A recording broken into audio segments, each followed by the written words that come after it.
po, welcome sa ating Be Empowered program. At nandito po tayo ngayon para pag-usapan na naman yung isang story ng kababayan natin and hopefully po ma-inspired yung bawat isa sa inyo na nanonood. And then kung na-inspired ka, please pakishare na lang po ng link ng ating program. At today, ang special guest natin ay ano po pangalan ninyo? Dina Bayuna po, Pastor. Ma'am Dina, taga saan po kayo sa Pinas? Iloilo po. Sa Iloilo? Opo. And gano'n na rin po kayo katagal as an OFW? 20 years na po dito sa Hong Kong lang, Pastor. Dito lang sa Hong Kong? Opo. Pero ano yung pinaka-reason mo way back 20 years ago? Ano yung pinaka-reason mo bakit ka nag-decide na mag-abroad? Actually, Pastor, yung dream ko po sana papunta po ng Canada. Mhm. Pero hindi po yun natuloy kasi nagkaroon kasi ng sakit yung nanay ko. So, hindi natuloy. Imbis yung gagamitin ko yung perang pang-apply sa Canada, hindi na po. Mhm. Kaya doon ko na ginastos yung pera sa nanay ko po. Bakit ka nag-decide na mag-abroad? Parang, paano ka umabot sa punto na, syempre sa Philippines, may work rin naman. Nag-work ka po ba sa Philippines natin? Meron. May work. Pero Opo. paano ka nag-decide, okay, punta ko ng abroad? Dahil din po yung makatulong sa parents ko at saka sa anak ko, Pastor, kasi single mom po ako. So single mom ka. Pero sa Philippines, anong work mo po doon?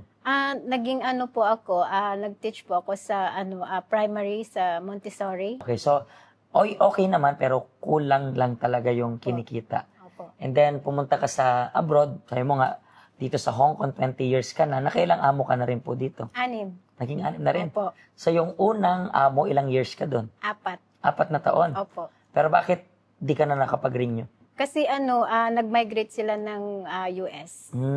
Opo, kasi Western sila. So, okay naman sana kaso kailangan Opo. na nilang mag-migrate. Oo. Yung pangalawa naman, ilang years? 4 years ako doon. 4 years Pero rin. hindi ako nag-renew. Ikaw na hindi nag-renew. Opo, kasi may nirecommend yung tita ko na another Western na naman. Okay, so sa third, ilang years ka doon? Sa third, 2 taon. Isang kontrata lang. Western pa rin. Kasi yung Western na yun, for good na rin balik ng Australia. Okay, and then the other one? Australian pa rin, pero hindi na ako nag-renew kasi hindi ko kaya yung 4 na aso na alagaan kasi ang laki nila, ang lalaki ng mga aso. Kaya takot ako. Sa panglima? 6. Sa panglima? Sa panglima ko na amo, 6 years po ako. Ito yung medyo matagal, di ba? Apo. Pero bakit di ka na rin nag-renew sa kanya? Kasi naging hindi maganda yung namin ng amo ko kasi kinuha ko kasi yung kaibigan ko na maging kasama ko sa bahay pero nagkaroon po na yung parang yung inggit. So para yung amo ko parang hindi ako tinatrato ng maayos, parang hindi siya fair. So parang nagkaroon kami lagi ng misunderstanding. Hindi naging ako masaya. And then itong huli, ito na yung amo mo as of now. Hindi pa po. Hindi pa. May isa pa na 2 years. Ng 2 years rin. Pero so far, hindi ka naka-experience ng terminate, di ba? Wala talaga po. Saka hindi ka rin yung nag-terminate, hindi ka rin na-terminate. So lahat, malinis yung record mo. Opo. And then yung isa na to, 2 taon lang rin. 2 taon, hindi na po ako nag-renew kasi doon ako nakaranas ng hirap. Hindi maganda. Okay, Opo. bago natin pag-usapan yan. And then ngayon, sa current mong amo, ilang years ka na sa kanila? 9 months pa lang. 9 months, so bago-bago pa lang to. So, I believe itong pagkukwentuhan natin ngayon is itong naging previous mong amo bago ito. Kasi sabi mo, hindi naging maganda yung pagtrato, yung experience mo. Ano yung mga naging experience mo sa kanya? Yung amo ko na yun is matindi po talaga yung ugali niya. Hindi ako tinatrato ng maayos. At saka, may kasama akong 4 sa bahay. So, hindi rin ako masaya doon. Kasi, hindi din fair yung trabaho. At saka yung amo ko, hindi ko alam na parang hate niya ako kapag nakikita niya ako, Pastor. Tapos yung parang lahat na lang ng anggulo ng trabaho ko is sa kanya. Sinisilip niya, parang gano'n. Oo, tapos yung naranasan ko yung verbally abuse talaga. Na sabihin niya akong bobo ako, gano'n. Wala akong utak. Tapos kung saan-saan, wala siyang pili. Kahit public, sisigawan niya ako. So, doon din ako nakaranas ng stress, na-depress ako, anxiety, panic attack. Kasi nalagas po yung buhok ko doon, nagkaroon ako ng puknat sa ulo ko na malaki, na hindi ko lang namalayan. Pero ano yung nagtulak sa iyo? Alam natin, beyond this distress, ano yung nagtulak sa isip mo? Continue mo lang hanggang matapos kontrata mo. Dahil po sa anak ko, Pastor, kasi nag-aaral po siya ng college. At saka yung time na yun, ang kapatid ko may sakit na stage 4 cancer. So talaga, parang pumasok ka sa point na wala kang choice. Wala. Parang ang choices mo lang is, it's either maging malakas o mas maging malakas. Opo. Parang ganun. Bawal maging mahina. And then actually, yung example na pinakita mo, importante rin yun, ninataglayan ng kababayan nating Filipino dito sa Hong Kong actually.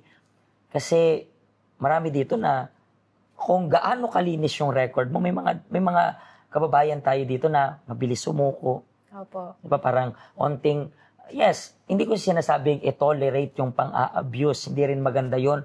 Pwede rin natin ireklamo yon. Pero minsan onting misunderstanding lang sabihin natin. Hindi, ayoko na. Mabilis sumuko na para bang, alam mo yun, wala man lang pinanghahawakan sa buhay. And then paano ka napunta dito sa health center?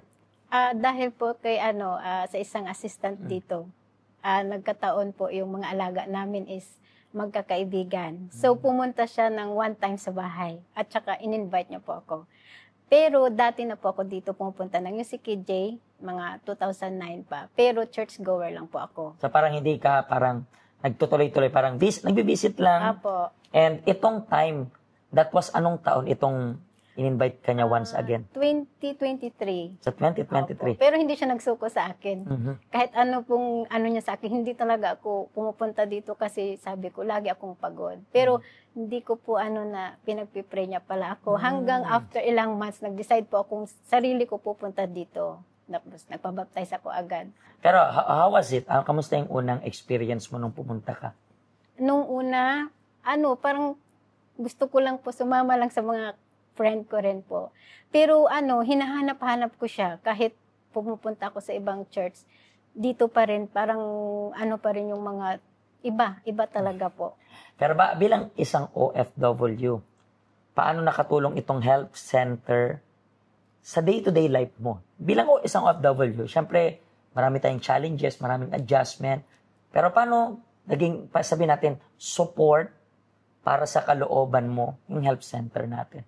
Dito po, yung nagbigay talaga sa akin ng paano maging matatag. At saka, dapat lagi tayong makikinig talaga kung ano yung guidance po na doon ako na hindi ako talaga sumuko. Kasi sabi ko, kung susuko ako, wala pa rin.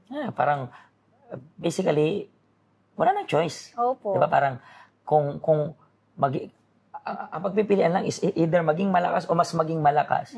So this time, kakapit na lang ako sa Diyos. Kasi ayaw mo maging mahina. Pero syempre, hindi naman natin kakayanin mag-isa lang. Kaya kumapit tayo sa Panginoon. And alam nyo po na marami tayong kababayan na nanonood sa atin right now na ganyan na ganyan rin yung situation. Gusto nila na magkaroon ng lakas, pero pinipilit nilang maging malakas. Pero hindi yung pinipilit maging malakas. Kasi ang tanong lang kapag pinipilit mo maging malakas, hanggang kailan? Opo. Diba? Hanggang kailan? So, kailangan mong hugutin yung lakas na ito mula sa Panginoon. Opo. Diba? So, yun po yung reason. Kaya gusto rin namin bawat isa sa inyo, kayo na maybe you acknowledge yung sarili ninyo. Kailangan ko ng somebody, at itong somebody na to, ito yung Diyos, na paghuhugutan nyo ng lakas. Sabi ko nga, kung pinipilit mo maging malakas, in just a question of time, hanggang kailan? Hindi po madali. So, kailangan mong merong panghugutan ng lakas. Yung health center natin ay bukas everyday para sa inyo na mga kababayan namin na gusto rin magkaroon ng panibagong simula, lakas na nagmumula sa Diyos. It's not about religion, pero Diyos naman talaga kasi yung mapanghuhugutan natin ng lakas. Maraming salamat po sa pag-special guest nyo sa ating program. I believe nakatulong ito para sa maraming tao. Okay? Kayo na rin po yung next na gusto naming ma-interview dito sa upuang ito. Para po saan? Para malaman rin namin yung story ninyo before and after. Pero siguro nandiyan ka pa rin namumuhay sa before mo. So give us a try. Okay? Pagpalain po kayo ng Diyos hanggang sa next episode once again.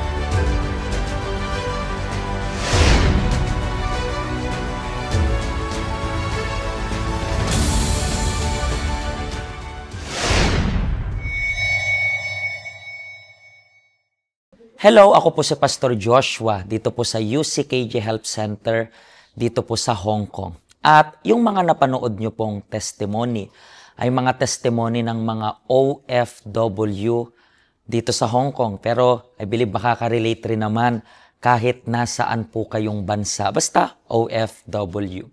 Ang health center po natin ay walang pinipiling religion. Base na rin po sa name, Health Center. Kung kailangan nyo po ng karagdagang information, nandito lang po sa baba lahat ng information na kailangan ninyo. Kontakin nyo lang po kami at magiging masaya po kami na matulungan ka, ma-assist ka, nasaan man po kayong bansa. Pagpalain po kayo ng Diyos.